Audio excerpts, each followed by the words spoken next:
Œuvre de Maria Valtorta, tome 2, chapitre 22, intitulé Le possédé guéri dans la synagogue de Capharnaüm.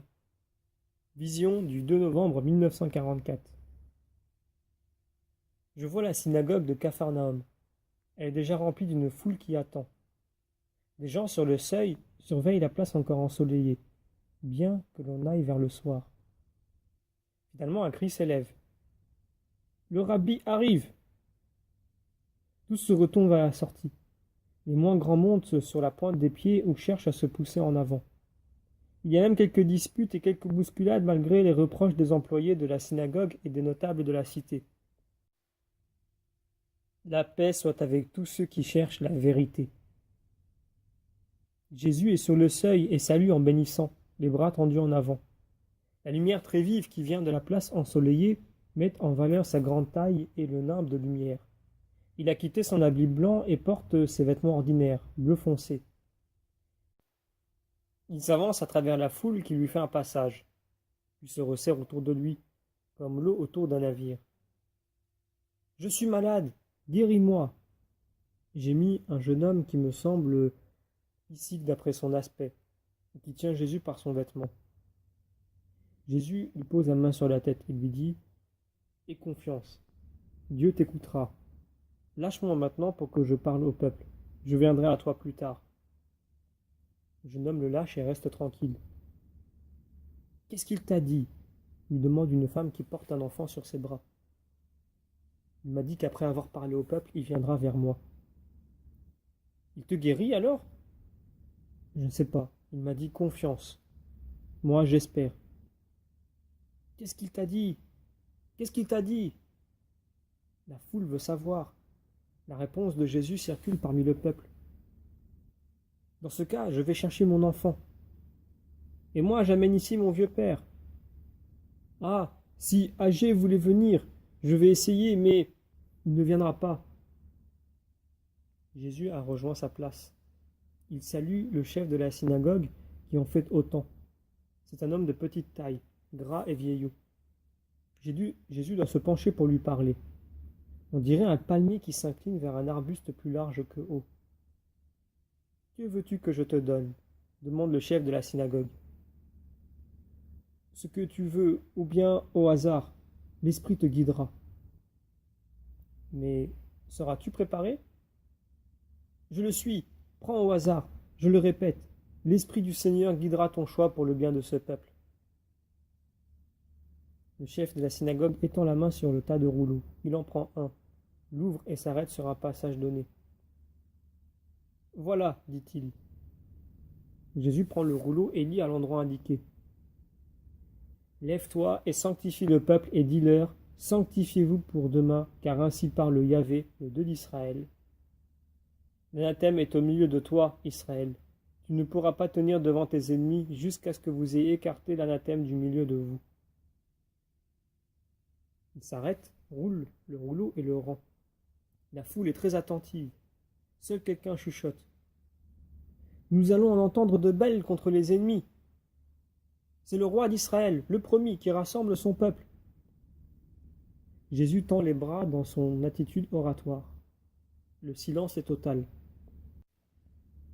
Celui qui est venu vous sanctifier s'est levé. Il est sorti du secret de la maison, où il s'est préparé à cette mission.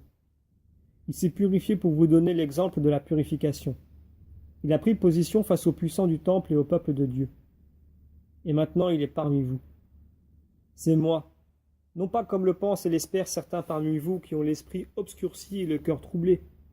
Plus grand et plus noble est le royaume dont je suis le futur roi et auquel je vous appelle. Je vous appelle, hommes d'Israël, avant tout autre peuple, parce que vous êtes ceux qui avaient eu, dans les pères de vos pères, la promesse de cette heure et l'alliance avec le Seigneur Très-Haut. Mais ce ne sera pas à l'aide de foules armées ni par quelque féroce effusion de sang que ce royaume se formera. Ce ne sont pas les violents ni les dominateurs, pas plus que les orgueilleux, les irascibles, les envieux, les luxurieux, les gens cupides qui y entreront, mais les bons, les doux, les chastes, les miséricordieux, les humbles, les patients, ceux qui aiment Dieu et leur prochain. Israël, ce n'est pas contre les ennemis de l'extérieur que tu es appelé à combattre, mais contre les ennemis de l'intérieur, contre ceux qui se trouvent dans ton cœur, dans le cœur des dizaines de milliers de tes enfants.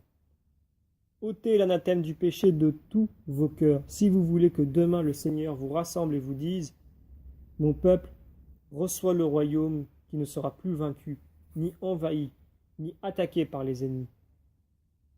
Demain, quand viendra ce lendemain? Dans un an ou dans un mois? Ne cherchez pas avec la soif malsaine de connaître l'avenir par des moyens qui ont le goût de coupables sorcellerie. Laissez aux païens l'esprit de la pitié. Laissez au Dieu éternel le secret de son temps. Quant à vous, dès demain, le lendemain qui succédera à cette heure du soir, celui qui viendra de nuit et surgira avec le chant du coq. Venez vous purifier par une pénitence authentique. Repentez-vous de vos péchés pour être pardonnés et prêts pour le royaume. Écartez de vous l'anathème du péché. Chacun a le sien. Chacun a celui qui est contraire aux 10 commandements du salut éternel. Examinez-vous chacun sincèrement et vous trouverez le point sur lequel vous vous êtes trompé. Ayez-en humblement un repentir sincère. Veuillez vous repentir, mais pas en parole seulement. On ne se moque pas de Dieu et on ne le trompe pas. Mais repentez-vous avec la volonté arrêtée de changer de vie, de revenir à la loi du Seigneur. Le royaume des cieux vous attend. Demain. Demain, demandez-vous. Ah, l'heure de Dieu est toujours un prompt lendemain. Mais quand elle arrive au terme d'une longue vie comme celle des patriarches, l'éternité n'a pas pour mesurer le temps le lent écoulement du sablier. Ces mesures du temps que vous appelez jours, mois, années, siècles, sont les battements de cœur de l'Esprit éternel qui vous garde en vie. Mais vous êtes éternel spirituellement, et vous devez spirituellement garder la même méthode de mesure du temps que votre Créateur. Par conséquent, vous devez vous dire: demain, ce sera le jour de ma mort.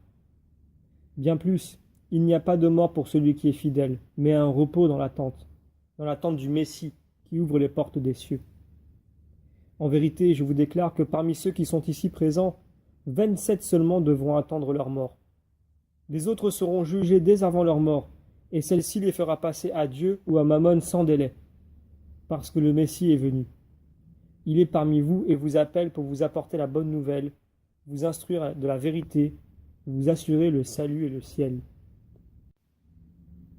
Faites pénitence, le demain du royaume des cieux est imminent, qu'il vous trouve purs pour devenir les possesseurs du jour éternel. La paix soit avec vous. Un Israélite barbu aux vêtements somptueux se lève pour le contredire. Il déclare: Maître, ce que tu affirmes me paraît en opposition avec ce qui est dit au livre second des Maccabées, gloire d'Israël.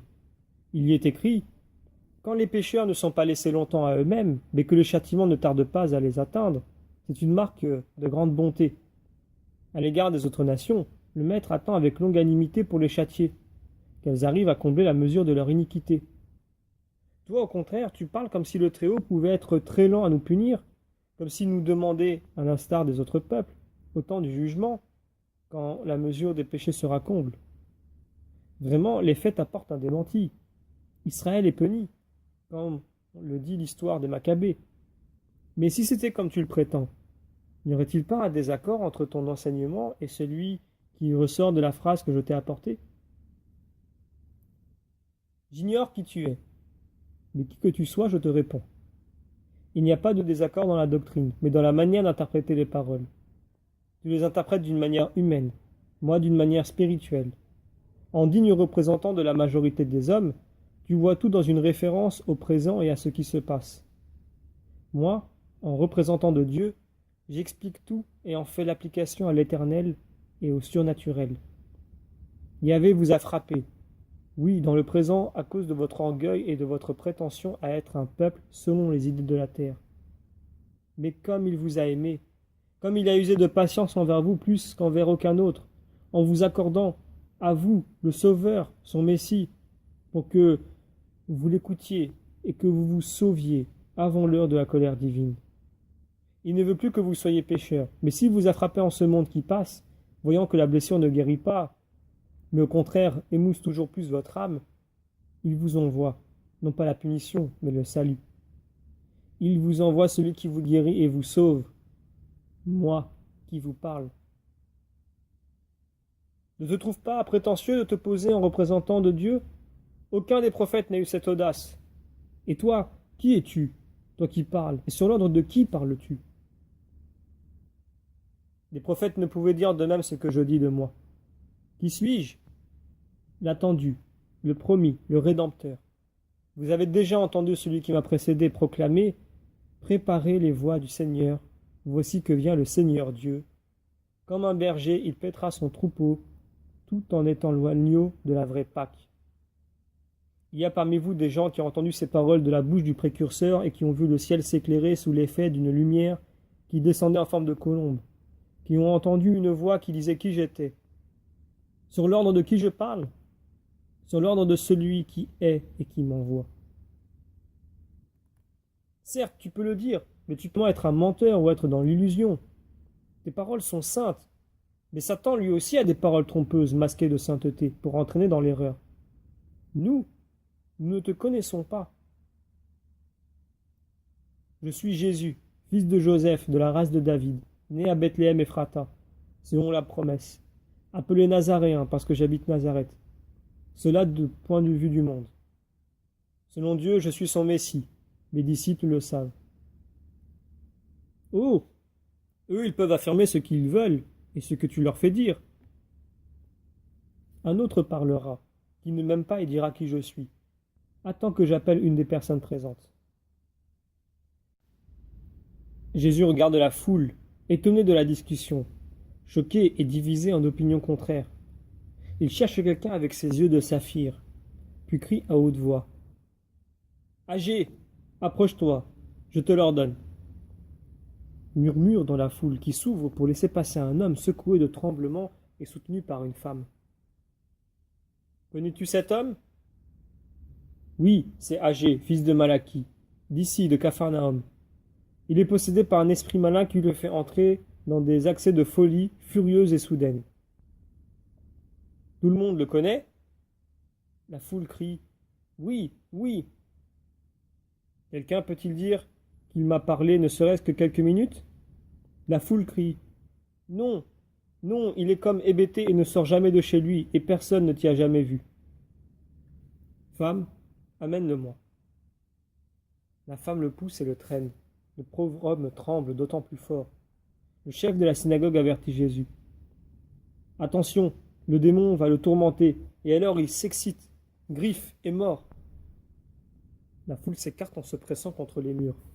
Les deux hommes sont désormais en face l'un de l'autre. Un instant de résistance. On dirait que l'homme, habitué au mutisme, a du mal à parler et gémit. Puis sa voix s'articule. Qu'y a-t-il entre toi et nous, Jésus de Nazareth? Pourquoi es-tu venu nous tourmenter, nous exterminer, toi le maître du ciel et de la terre? Je sais qui tu es, le Saint de Dieu. Aucun être charnel ne fut plus grand que toi, parce que dans ta chair d'homme est renfermé l'esprit du vainqueur éternel. Tu m'as déjà vaincu dans... Tais-toi, et sors de lui, je te l'ordonne. L'homme est pris d'une étrange agitation. Il tremble par un coup comme s'il y avait quelqu'un qui le maltraitait en le poussant et le secouant. Il hurle d'une voix inhumaine, écume, puis est plaqué au sol d'où il se relève ensuite, étonné et guéri. Tu as entendu? Que réponds-tu maintenant? Demande Jésus à son contradicteur. L'homme barbu et bien habillé hausse les épaules et, vaincu, s'en va sans répondre. La foule se moque de lui et applaudit Jésus. Silence! C'est un lieu sacré, dit Jésus, qui ordonne. Amenez-moi le jeune homme à qui j'ai promis l'aide de Dieu. Le malade se présente. Jésus le caresse. Tu as eu foi. Sois guéri. Va en paix et sois juste. Le jeune homme pousse un cri. Qui sait ce qu'il éprouve? Il se jette aux pieds de Jésus et les baise en remerciant. Merci pour moi et pour ma mère. D'autres malades viennent. Un jeune enfant aux jambes paralysées. Jésus le prend dans ses bras, le caresse, le pose à terre et le laisse. Au lieu de tomber, l'enfant court vers sa mère qui le reçoit sur son cœur en pleurant et bénit à haute voix le Saint d'Israël. Arrive un vieillard aveugle conduit par sa fille. Lui aussi se voit guéri par une caresse sur ses orbites malades. De la part de la foule, c'est un délire de bénédiction. Jésus se ferait un chemin en souriant. Malgré sa haute taille, il n'arriverait pas à fendre la foule si Pierre, Jacques, André et Jean ne travaillaient du coude généreusement et ne s'ouvraient un accès depuis leur coin jusqu'à Jésus et ne le protégeaient jusqu'à la sortie sur la place où le soleil a disparu. La vision se termine ainsi.